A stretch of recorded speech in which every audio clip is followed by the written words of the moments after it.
नमस्कार प्यारे दोस्तों, स्वागत है आप लोगों का आपके अपने चैनल आईएएस विजन में। और आज हम लोग थोड़ा सा पॉलिटी सीरीज में ही पीआर यानी कि प्रेसिडेंट्स रूल के बारे में ही डिस्कस करेंगे। उसी का ये छोटा सा पार्ट है, लेकिन हम लोग curious case of assembly elections of Maharashtra 2019 जो हुआ और काफी हास्यास्पद स्थिति थी, तो बहुत ही कम समय में मैं आपको इसके बारे में बताऊंगा कि एक्चुअल में हुआ क्या और कहानी क्या थी। तो चलिए बिना किसी देरी के शुरू करते हैं। वीडियो को पसंद आने पे लाइक कीजिएगा, शेयर कीजिएगा जितना हो सके, एंड चैनल पे बने रहिएगा, सब्सक्राइब कीजिएगा नए हैं अगर आप चैनल पे, तो ताकि आप तक हर एक इंपॉर्टेंट वीडियो पहुंचता रहे आसान भाषा में। तो चलिए शुरू करते हैं। देखिए, अभी तक हम लोग ये जान चुके हैं कि जो प्रेसिडेंट्स रूल है वो प्रेसिडेंट्स रूल इन्वोक होता है और रिवोक होता है प्रेसिडेंट के द्वारा on the aid and advice of council of ministers, इतना हमको पता है। तो उसमें जो एसआर बोम्मई केस हमने लास्ट वीडियो में डिस्कस किया था, SR Bommai versus union of India case, तो इसके अंदर हमने ये देखा था कि सुप्रीम कोर्ट ने कुछ गाइडलाइंस इशू की थी, कुछ नॉर्म्स इशू किए थे, कोई एक यार्डस्टिक बताई थी जिससे आप डिफरेंशिएट करते हैं कि प्रॉपर रीजनिंग क्या है प्रेसिडेंट्स रूल लगाने के पीछे और इम्प्रॉपर रीजनिंग क्या है। उनमें से एक था, प्रॉपर रीजनिंग था, वो था हंग असेंबली। वो था हंग असेंबली का केस। और यही हंग असेंबली का केस हमें देखने मिलता है 2019 के महाराष्ट्र लेजिस्लेटिव असेंबली यानी विधानसभा चुनाव के रिजल्ट्स के बाद। तो देखिए साहब, चुनाव की घोषणा होती है और बीजेपी अपने बहुत पुराने अलाय शिवसेना के साथ प्री पोल अलायंस में चुनाव लड़ती है। तो प्री पोल अलायंस में ये चुनाव लड़ने जा रहे हैं, यानी कि पोल आने से पहले, रिजल्ट से पहले इन्होंने अपना अलायंस गठित किया और उसके बाद ये वहां से लड़ रहे थे। तो प्री पोल अलायंस के समय तक सब कुछ बढ़िया था। जब रिजल्ट्स आते हैं तब देखिए यहां पे एक छोटा सा चीज दिखाई देती है कि 2014 में जो बीजेपी की सीट्स थी वो 112 से घट के अब 19 में 105 हो गई थी, यानी 17 सीटों का नुकसान हुआ था, जबकि शिवसेना का 7 का। तो शिवसेना का देखा जाए तो इतना ज्यादा सीट्स का लॉस नहीं हुआ। तो शिवसेना ने कहा कि देखिए बीजेपी, डियर बीजेपी, आप सिंगल लार्जेस्ट पार्टी हैं, बिल्कुल सही बात है, लेकिन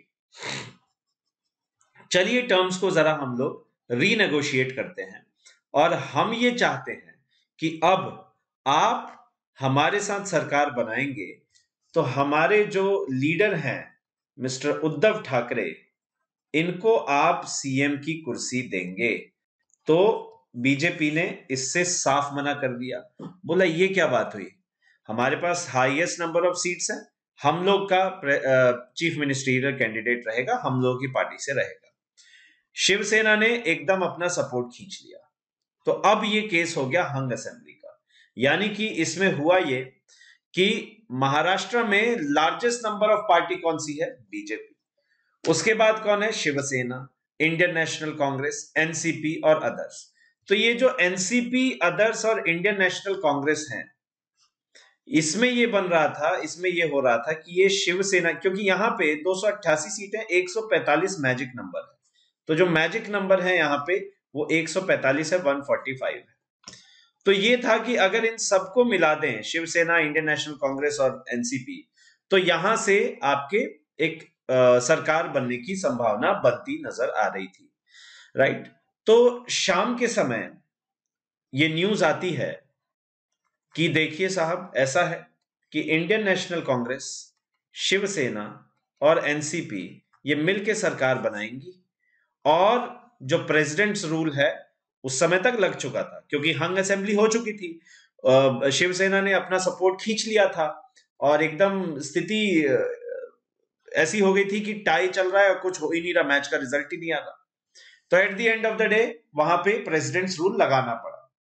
तो जब प्रेसिडेंट रूल लगा हुआ था, फिर एक दिन न्यूज आती है शाम के समय ही कि इंडियन नेशनल कांग्रेस, शिवसेना और एनसीपी मिलके अपनी सरकार बनाने की बात चल रही है और यही सरकार बनाएंगे। इनके बीच में कोएलिशन फॉर्म हो चुका है और अगले दिन उद्धव ठाकरे जो हैं उनको स्वॉन इन कर दिया जाएगा, उनको मतलब चीफ मिनिस्टेरियल पोस्ट के लिए उन्हें शपथ दिलवा दी जाएगी।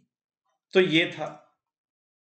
और इसमें जो अजीत पवार थे, अजीत पवार, तो अजीत पवार को ये चल रहा था कि अजीत पवार साहब जो एनसीपी के हैं, इन्हें डिप्टी सीएम बनाया जाएगा। तो चीफ मिनिस्टर उद्धव ठाकरे और डिप्टी सीएम कौन? अजीत पवार, एनसीपी के। लेकिन उसके बाद हुआ ये कि सुबह 5:47 पे 5:47 AM 5:47 पे प्रेसिडेंट्स रूल को रिवोक कर दिया गया।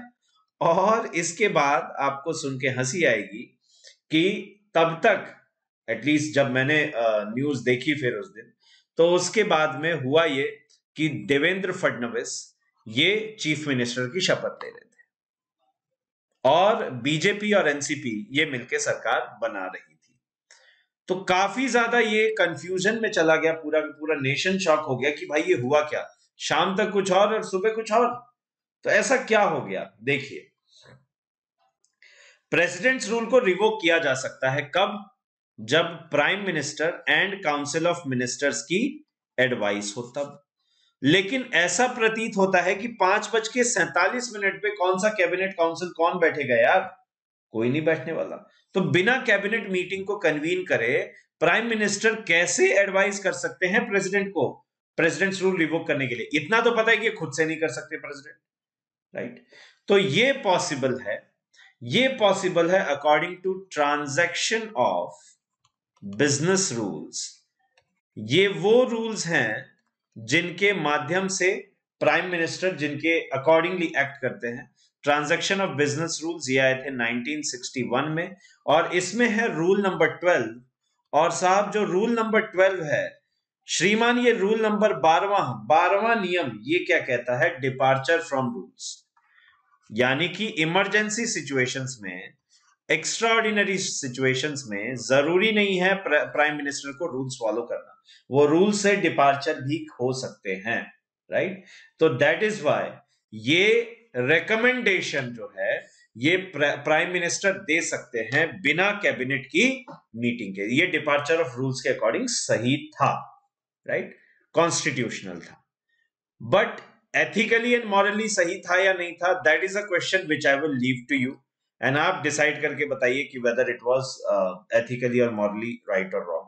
बट बहरहाल BJP and NCP they are the core opposites of each other, and at the end वो कोएलिशन भी बना नहीं और चला नहीं। देन अभी प्रेजेंट स्टेट आपको पता है, बीजेपी नहीं है, शिवसेना, आईएनसी एंड एनसीपी ये तीनों इक्वेशन में है एंड अपनी सरकार चला रही है with Uddhav Thackeray as the chief minister. अच्छा, जब उनको स्वान इन कराया गया तो वो भी कहीं से इलेक्टेड मेंबर नहीं थे। बाद में उन्हें वहां की जो राज्यसभा बोल रहा हूं, वहां पे आपका एक लेजिस्लेटिव असेंबली से या तो उनको होना था। देखिए, जो प्रेसिडेंट हैं, जो प्राइम मिनिस्टर हैं, जो चीफ मिनिस्टर हैं, चीफ मिनिस्टर का और काउंसिल ऑफ मिनिस्टर्स का और prime minister council of ministers के रूल्स लगभग वैसे ही हैं, state legislature and union legislature. बस फर्क ये है कि वहां पे प्राइम मिनिस्टर, यहाँ पे चीफ मिनिस्टर, राइट? तो विधान परिषद से फिर इनको चुन के लाया गया था 6 महीने के भीतर, और उस समय भी कोविड काल में, कोरोना काल में ये अटकलें लगाई जा रही थी क्योंकि उनका पीरियड 6 महीने वाला खत्म हो रहा था।